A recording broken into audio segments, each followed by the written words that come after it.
The walls are closing in on the global elite. Their conspiracies are unraveling in real time. Their cover stories shredded. And the public has finally stopped buying the script.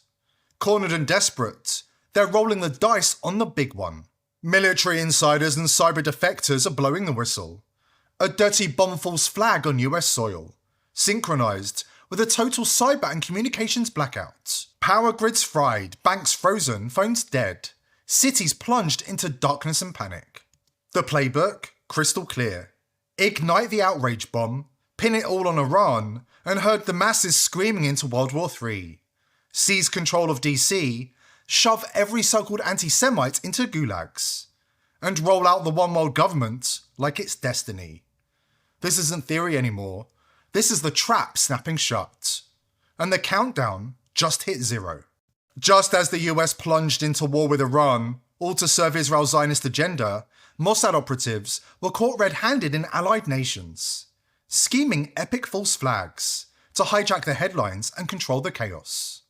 Ask yourself, why is the media actively covering up this information? So it's probably hasn't been reported, but it's a fact that last night in Qatar and Saudi Arabia, authorities arrested Mossad agents planning on committing bombings in those countries. Now, that's weird. That doesn't make any sense. Why would the Israelis be committing bombings in 2 Gulf countries, which are also being attacked by Iran? Aren't they on the same side? No. Israel wants to hurt Iran and Qatar and UAE and Saudi and Bahrain and Oman and Kuwait. And America. These countries host US military bases. These countries are US allies. The Gulf is not a threat to us. We have military bases in these countries. These are some of our closest allies. All of them are closer allies than Israel, by far. They're our friends, but they've been really hurt. And in a place like Dubai, which is basically part of a country, it's an emirate within the United Arab Emirates, but it's also a luxury brand, basically. People go to Dubai because it's beautiful and rich and clean, and above all, because it's safe and orderly. It's got the busiest airport in the world. You start seeing video on Instagram of smoke in the Dubai airport, and you're like, I think I'm going to Cabo this year. Oh, sorry, drug cartels. Whatever. Maybe you go to Sedona this year. It really, really hurts these countries. And Israel wanted to hurt these countries. That's the point. Wanted to hurt these countries. Wanted to sow chaos and disorder. The chaos and disorder is just getting started, according to military insiders, who warn that Israel's false flags will not be limited to the Gulf. But before we dive into the details, let's pause for a moment on something truly disturbing. Israel has grown so confident, so untouchable in its position right now, that they're openly floating ideas for false flag operations. They're tossing around different scenarios, debating ways to stage incidents and mislead the world, all out in the open. Missiles will hit the mosque and clear the place for the third Bet HaMikdash. That could also be a miracle. If it was up to me, the last time when they shot hundreds of missiles, I would pretend that one missile came from Iran and shoot it down. You know, then all the Arabs will go against Iran, it will be the end of the problems. You make them fight with each other, this bunch of lunatics.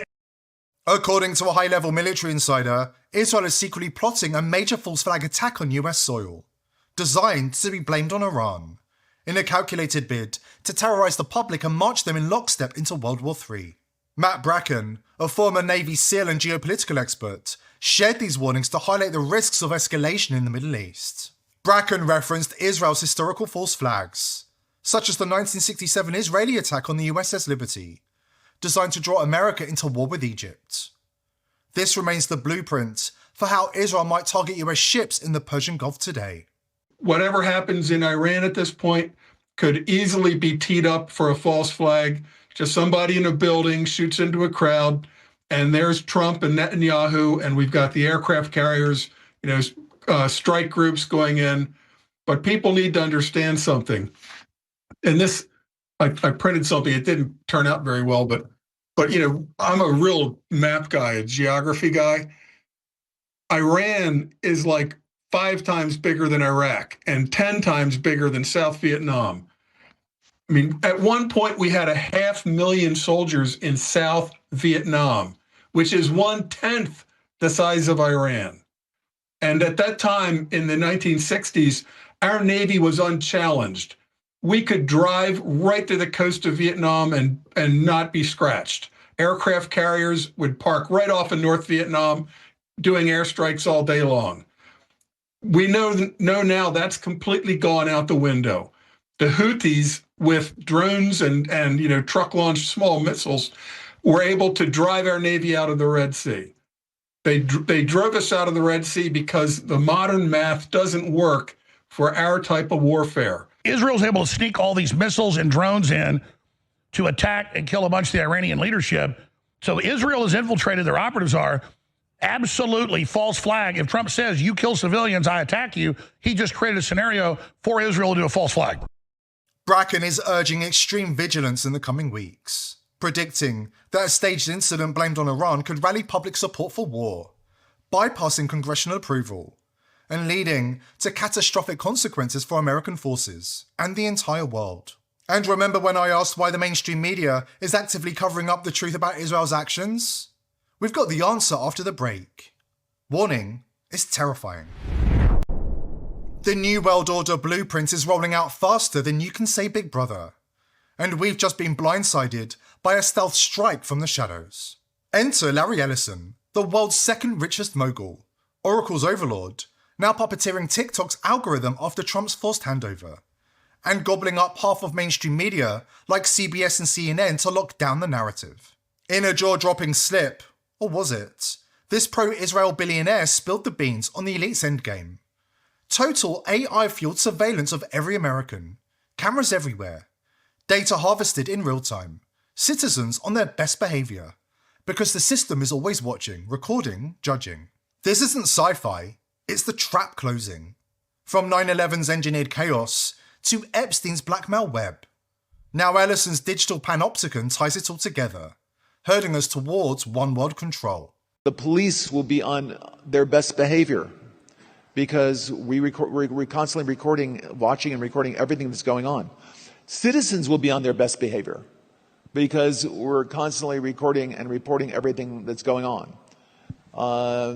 And it's unimpeachable. Let's be clear, this didn't happen overnight. The blueprint has been circulating for years among the same powerful interests who profit from crisis and control. And now their script is being followed to the letter. Remember Klaus Schwab's notorious announcement about an impending cyber attack? You didn't have to be a body language expert to see it. Professor Schwab's deranged excitement when hinting about a cyber attack worse than 9/11 wasn't normal. Students of history know this pattern. The global elite are using Israel to steer the world towards a new war. One that will obliterate borders, leave nations shattered, and pave the way for a single centralized system of control. From the ruins, a new order will rise. Digital, authoritarian, and absolute. These elites, they bow down to Baal in their hidden rituals, viewing the rest of us as worthless cattle, fodder for their evil agenda. And make no mistake, they've slithered into every corner of power, quietly hijacking every government of the world, as the heavily redacted Epstein files lay bare for those brave enough to connect the dots. Jeffrey Epstein's bank account was called Baal, the ancient Canaanite deity which people would sacrifice their children to. A victim's diary shows that she was impregnated multiple times and forced to give birth for Ghislaine and Epstein. Israel is mentioned twice as much as Donald Trump in the new documents. Here he is discussing with Roger Schank, a Jewish American academic and hedge fund worker, saying Jews create vast fortunes by manipulating markets and creating financial speculation and exploiting labor. He says, let the Goyim deal in the real world. In a discussion with the Rothschild family, Epstein says if they overthrew the Ukrainian government, there would be great opportunities. The Rothschild family paid Epstein $25 million for certain algorithms. While talking to Peggy Seigel, August 7th of 2010, she asks if an event is going to be 100% Jewish. He says no, they'll have Goyim in abundance. But don't worry, they're just brilliant wasps from JP Morgan. Joshua Finkelstein, BlackRock's Larry Finkelstein's son, is accused of not having any respect for non-Jews, seeing them as not human. This is from his ex-girlfriend, Svetlana, he pressures her to have an abortion. In 2017, Epstein has a conversation talking about if you want to hire the best people, you have to hire only Jews. Only hire those who can prove they are genetically Jewish. Maria Farmer, one of the first victims to come out and name Epstein, I wasn't allowed to go get food. And when I called Ghislaine and asked why I couldn't eat there, she said, it's a Jewish country club. You're not Jewish. They're not going to serve you. They, honest to God, think their DNA is better than everybody else's. said that their operation was motivated by Jewish supremacy. We've mentioned the USS Liberty, a brutal false flag that exposed Israel's playbook early. But when you talk false flags, you can't tiptoe around the big one. 9/11 has to stay dead center. It's the blueprint, the mother of all operations that kicked off endless wars, shredded freedoms, and rewired the world order. And this isn't dusty history. This trail circles right back to those Epstein files. The unsealed vaults of depravity aren't just about elite pedophile rings and underage blackmail. They're laced with intel bombs. There were some files missing. Yep. Did you see the chart of the years that they're really missing from? Mm-hmm. And we can see that there is a massive gap between the years of 1999 to 2001, when you had the tech bubble blow up and the Lewinsky impeachment trials happening. The election of 2000, the highly contested election of 2000, John Kiriakou. Yep. And then in 2001, you have the worst terrorist attack in United States history in New York and D.C. and in the skies that fell over Pennsylvania with United 93. And suddenly all these files are missing. But John, we did get an email from 2003 that slipped through the cracks. This is from 2003. Someone named Ed Epstein sends an email to one Ghislaine Maxwell saying any interest in being on the Shadow Commission on 9/11, the membership list is secret. She responds, thanks for the invite. Unfortunately, I cannot be on the Shadow Commission. A shadow commission. It takes my breath away. Here's the truth they don't want you to know.